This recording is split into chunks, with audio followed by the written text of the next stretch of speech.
আজি অসম চৰকাৰৰ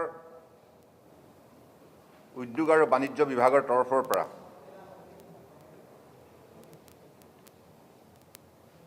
আমাৰ উদ্যোগ জগতৰ সৈতে জড়িত থকা কেইবাটাও সংগঠনৰ সৈতে আলোচনাত আমি মিলিত হৈছিলোঁ আৰু এই আলোচনাৰ অংশগ্ৰহণ কৰা ফিকি CII, finer ICC, Assam chambers of commerce, ASEA, NRL, AGCL, oil, IOC, CCPA, ATPA, BCP, TAI, NETA, All Assam Small Tea Growers Council এখেতসকলে আজি সভাত অংশগ্ৰহণ কৰি বৰ্তমান সময়ত আমাৰ উদ্যোগ খণ্ডত কেনেধৰণৰ তেখেতসকলে পৰিস্থিতিৰ সন্মুখীন হৈছে এই গোটেই কথাবিলাক তেখেতসকলে ব্যক্ত কৰিছে আৰু অসম চৰকাৰৰ তৰফৰ পৰাও যিহেতুকে আপোনালোকে জানে যে আমি COVID-19ৰ বিৰুদ্ধে যুদ্ধ চলাই থকাৰ লগতে সমান্তৰালভাৱে আমাৰ অৰ্থনৈতিক অৱস্থাটো টনকিয়াল কৰাৰ বাবে আমি ইতিমধ্যে দৃঢ়তাৰে এই ক্ষেত্ৰত পদক্ষেপ গ্ৰহণ কৰিছোঁ। কিছুদিনৰ আগতে আমি অসমৰ বিশিষ্ট অৰ্থনীতিবিদসকলৰ সৈতে আলোচনাত মিলিত হৈছিলোঁ। তেখেতসকলৰ পৰামৰ্শ অনুযায়ী সুভাষ দাস অধ্যক্ষতাত এখন ৰাজ্যিক পৰ্যায়ৰ টাস্ক ফোৰ্স গঠন কৰা হৈছে আৰু সেই টাস্ক ফোৰ্সখনে অহা 20 দিনৰ ভিতৰত বিভিন্ন খণ্ডৰ সৈতে উদ্যোগপতিৰ সৈতে আলোচনাত মিলিত হৈ এই খণ্ডত কেনেধৰণে পদক্ষেপ ল'ব লাগিব, কেনেধৰণে পলিচি প্ৰগ্ৰাম ল'ব লাগিব, এই ক্ষেত্ৰত তেখেতসকলে পৰামৰ্শ আগবঢ়াব। আজি বিশেষকৈ COVID-19 বিৰুদ্ধে যিখন যুঁজ চলি আছে, এই যুঁজ চলি থকাৰ সময়ত বিশেষকৈ লকডাউন পিৰিয়ডৰ সময়ত আমাৰ উদ্যোগ খণ্ডত যথেষ্টখিনি লোকচান ভৰিব লগা হৈছে। আপোনালোকে জানে যে অসমত সৰ্বমুঠ 66,000 ইয়াত স্মল, মিডিয়াম আৰু বিগ ইণ্ডাষ্ট্ৰী আছে। ইয়াৰ ভিতৰত মাইক্ৰ' ইণ্ডাষ্ট্ৰী 88% স্মল আৰু মিডিয়াম 11.9% আৰু বিগ ইণ্ডাষ্ট্ৰী 0.01%। আৰু এই ইণ্ডাষ্ট্ৰীসমূহে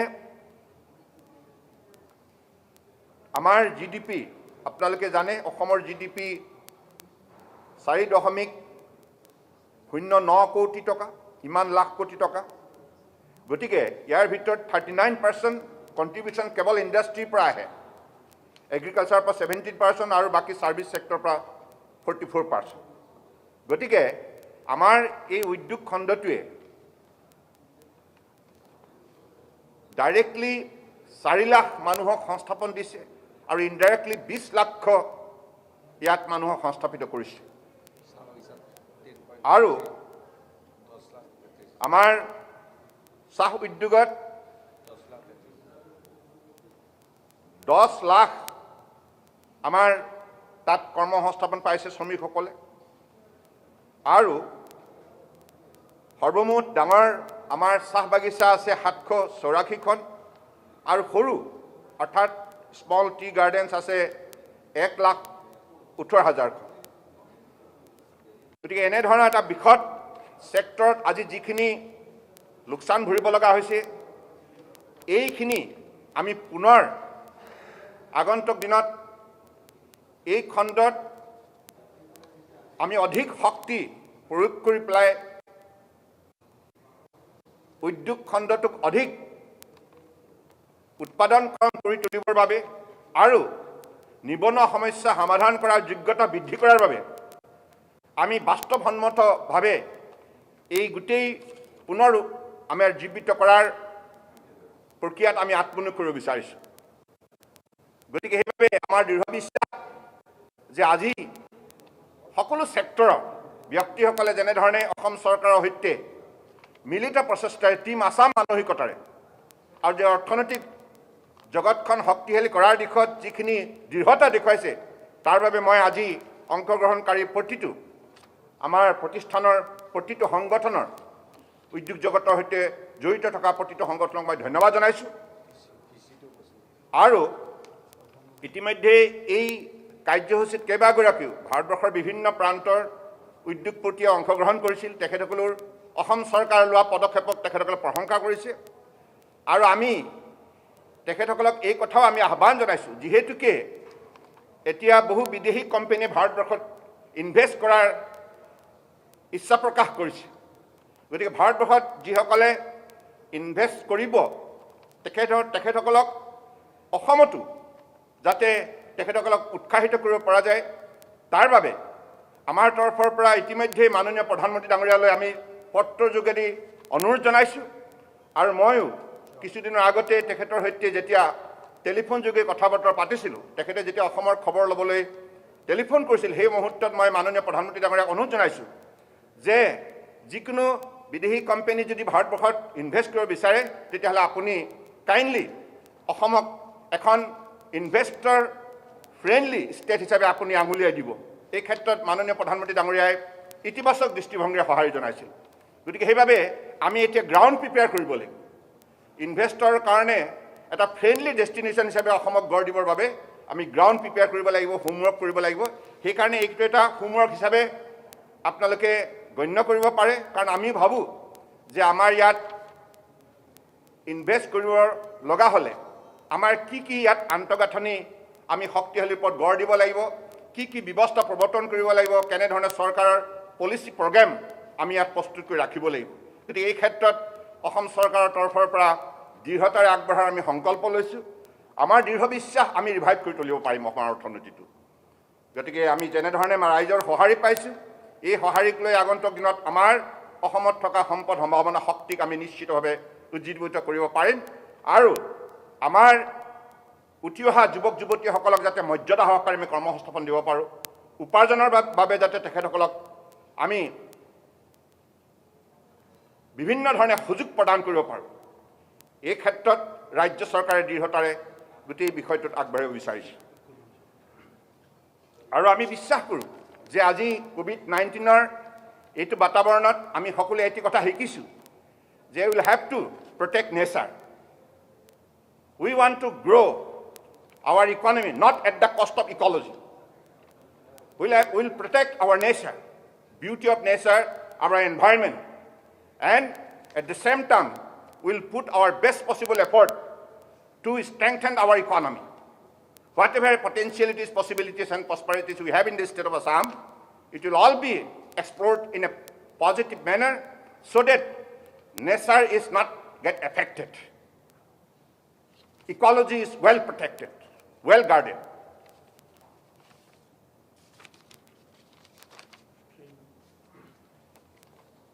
Today, we had a very meaningful interactive session with all the leading business houses, right from FICCI, CII, Fine-Arts, ICC, Assam Chambers of Commerce, ASEA, NRL, AGCL, Oil, IOC, CCPA, ATPA, BCP, TAI,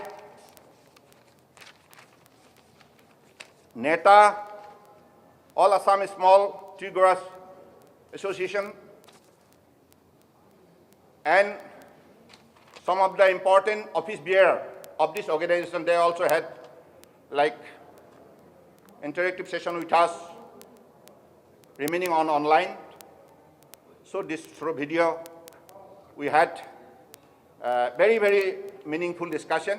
And today, all the business houses has expressed their willingness to extend their helping hand to the state government of Assam to revive economy in the state. So that is why whatever suggestion we have received from them, it will all be put forwarded to the state task force which has been constituted like few days back, and main task has been given to those task force to bring out a detail, like this thing kind of report through which state government of Assam can take forward its economic policy and program. So I believe in this kind of interactive session always help to each other, and this is the team spirit we want to generate within ourselves. In the spirit of Team Assam, we'll all work together. That is the decision we have taken in this meeting today. And like as you know, particularly in Assam, we have more than 66,000 units in the industrial sector, micro, small, and big, medium, so which contribute 39% of GDP. So this is the unit where from we can expect a lot of service for the growth of economic activity in the state. And in this sector, they have directly given the opportunity for our youth more than 4 lakhs, and indirect employment opportunity they have given more than 20 lakhs. So this is the this is the intensity of their involvement, and also this is the contribution of these industrial units to the growth of the state economy and also employment generation. So that is why the state government of Assam has already decided to extend our helping hand to all the industrial sector, so that they feel very much strengthened, and also we want to empower them in the near future by bringing a lot of policy and program. And I firmly believe that this Subhash Das committee, that task force, will definitely in the near future will provide us most practical, detailed like future vision plan, which will definitely help us to adopt the policy and program through which we can again revive our economy within a short span of time. হয়, মাননীয় প্ৰধানমন্ত্ৰী ডাঙৰীয়াই আজি ভাৰতবৰ্ষৰ সকলো মুখ্যমন্ত্ৰীৰ সৈতে video' কনফাৰেন্সত তেখেতে অংশগ্ৰহণ কৰিব, আৰু তেখেতে ভাৰতবৰ্ষৰ জনগণক সম্বোধনো কৰিব, আৰু মুখ্যমন্ত্ৰীসকলৰ পৰা নিজ নিজ ৰাজ্যৰ অৱস্থাৰ বুজ ল'ব। কোভিড-19ৰ বিৰুদ্ধে বিভিন্ন ৰাজ্যই সন্মুখীন হোৱা প্ৰত্যাহ্বানৰ কথা মুখ্যমন্ত্ৰীসকলৰ পৰা জানিবলৈ চেষ্টা কৰিব, আৰু এই ক্ষেত্ৰত আগন্তুক দিনত আমি কেনেধৰণে সকলোৱে পদক্ষেপ লোৱা উচিত এই ক্ষেত্ৰতো তেখেতে নিশ্চিতভাৱে পৰামৰ্শ বিচাৰিব। গতিকে অসম চৰকাৰৰ তৰফৰ পৰা আমি যিখিনি এতিয়ালৈকে অভিজ্ঞতা বুটলিছোঁ, এই সন্দৰ্ভত আমি মাননীয় প্ৰধানমন্ত্ৰী ডাঙৰীয়াক অৱগত কৰিম।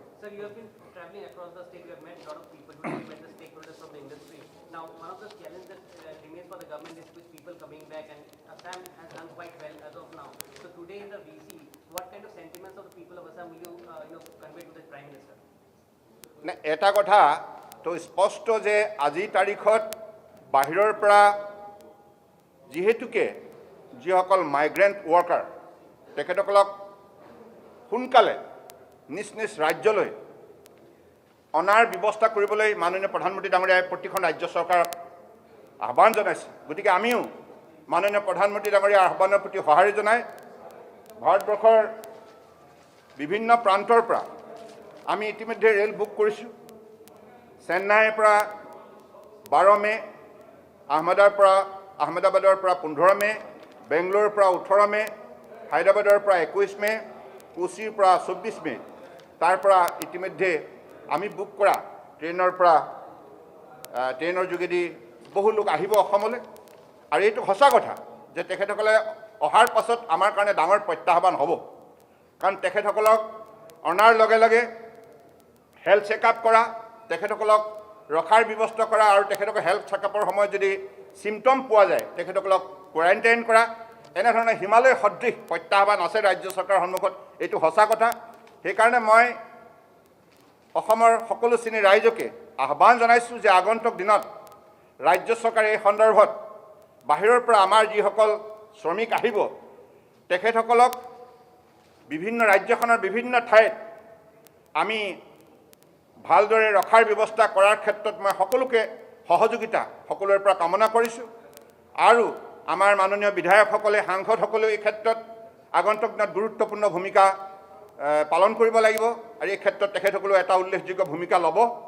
গতিকে মোৰ দৃঢ় বিশ্বাস যে অসম চৰকাৰৰ তৰফৰ পৰা আমি বাহিৰৰ পৰা অহা শ্ৰমিকসকলক তেখেতসকলৰ ঠিকনা অনুযায়ী ক'ত কেনেধৰণে কোনখন জিলাত ৰখা হ'ব এই সন্দৰ্ভত যেতিয়া বিতংভাৱে আমাৰ তৰফৰ পৰা যিখন ৰোড মেপ প্ৰস্তুত কৰা হ'ব, ৰাজ্য চৰকাৰে যিখন গাইডলাইন দিব, সেইমৰ্মে স্বাস্থ্য বিভাগৰ তৰফৰ পৰা যিখিনি এই ক্ষেত্ৰত গাইডলাইন প্ৰস্তুত কৰা হ'ব।